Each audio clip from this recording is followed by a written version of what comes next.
Guys, good morning sa inyong lahat. Guys, magsisigang tayo nitong bangus. Yan. Guys, talbos ng kamuting agway, sitaw, okra. Tapos ito guys, labanos. Iwa-iwain na natin yan mamaya. Tapos meron tayo ditong sibuyas at kamatis. Gigisa muna natin ito guys. So guys, tayo ay magsisimula na. Guys, painitin lang natin itong ating paglulutuan ng sinigang. Nga pala guys, stay safe sa lahat na nandirito sa Middle East. Dito kami guys ngayon sa UAE, sa Abu Dhabi. Kung nasa Pilipinas man kayo o nasa ibang bansa is nga may nangyayaring kaguluhan o hindi pagkakaintindihan sa bansa ng Israel, ng Amerika at ng Iran. But yun pa rin guys, pag-pray natin yung bawat isa na maging ligtas at walang mangyaring masama. Talagang hindi natin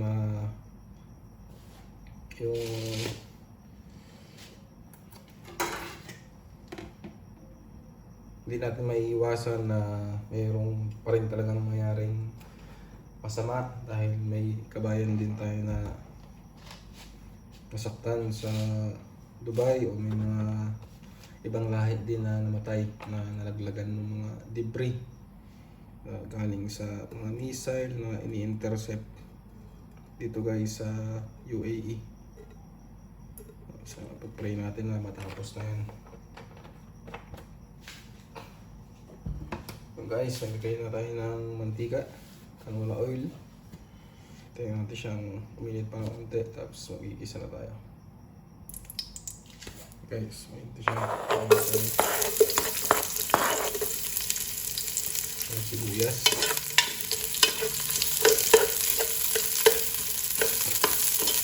Kasi kanina guys, madaling araw, mga alas 2, talagang unang dito kayo guys, kahit malayo yung missile o yung na-intercept nila, talagang mararamdaman yung pagsabog. Tapos yung pagyanig dito sa bahay guys is para kayong nililindod dahil ang lakas ng talagang impact ng pagsabog. So ini-intercept nila yung mga missile or dahil malapit lang kami guys sa Iran.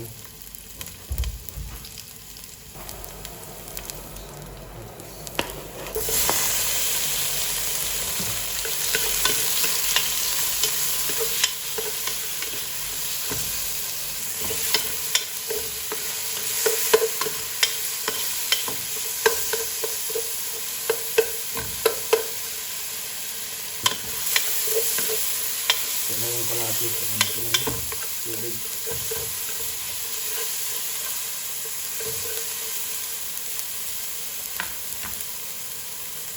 Ipainit din tayo guys ng tubig.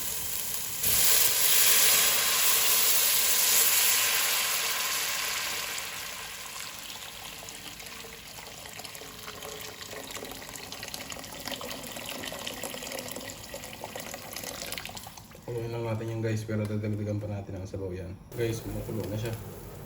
Hintayin natin yung pinakulo pa natin ulit. Tapos ilagay na natin yung bangus. Guys, ilagay na natin yung ating bangus. Kulo.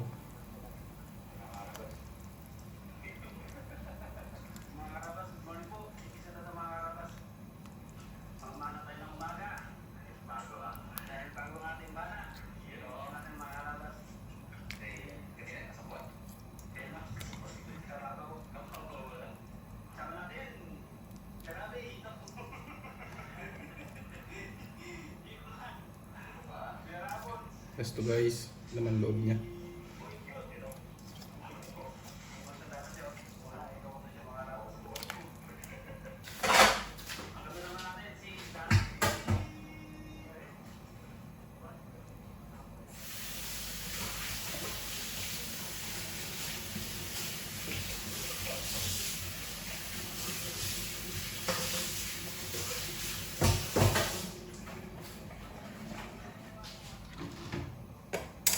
Guys, lagay na rin natin itong labanos.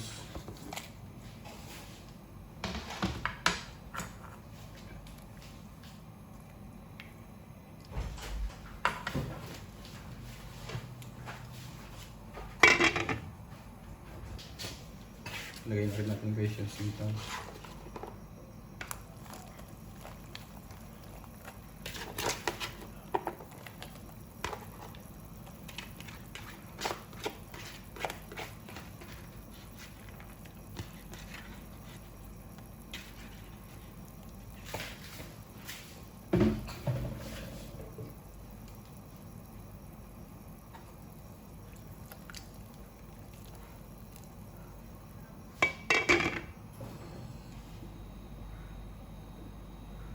Guys, makulo na ulit siya. Titimplahan na natin yan. Tapos lalagay na natin yung okra natin guys. Tapos pakuloy na natin ulit. Lagay natin yung talbos ng kamote, kuluin, and then done.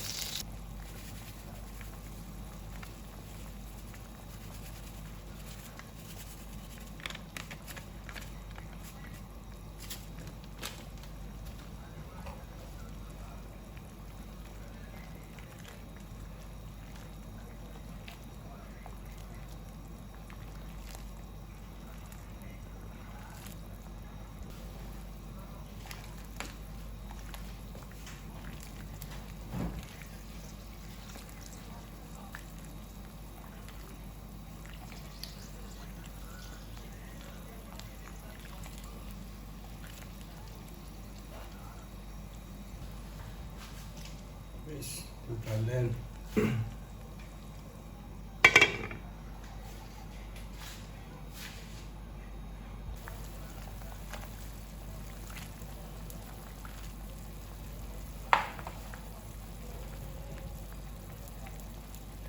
Lagay na natin guys yung ating kamote, talbos ng kamote. Madami-dami ito guys, kahit dalawang tali.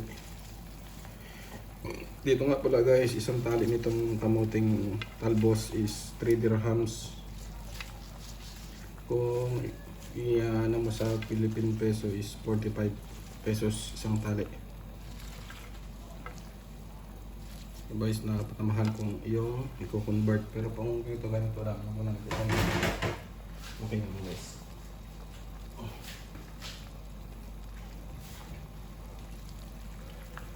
Kasi once na magko-convert or magko-convert ka na magko-convert guys, mahal. So, ganoon na rin talaga ang panahon guys. Lahat ng bilihin ngayon mahal. Kung sa atin to sa Pilipinas, itong mga gulay-gulay, pwede kang magtanim. Hindi mo na pwedeng bilhin. Ultimo yung dahon ng malunggay dito guys. Kailangan mong bilhin talaga. Sa panahon ngayon, sabi nga wala nang libre.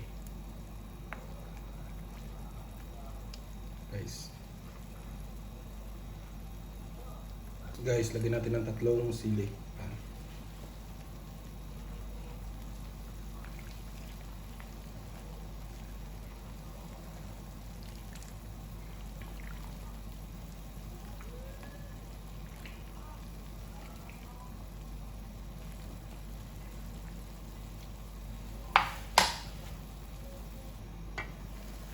Okay na to guys.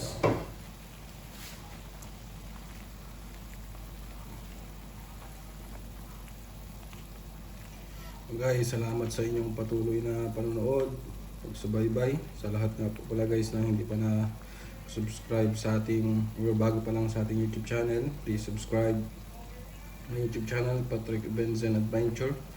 Huwag niyong kalimutan guys mag-like, mag-share, and then pa-comment na rin guys kung hanggang saan umabot yung ating video. Thank you guys, stay safe and God bless.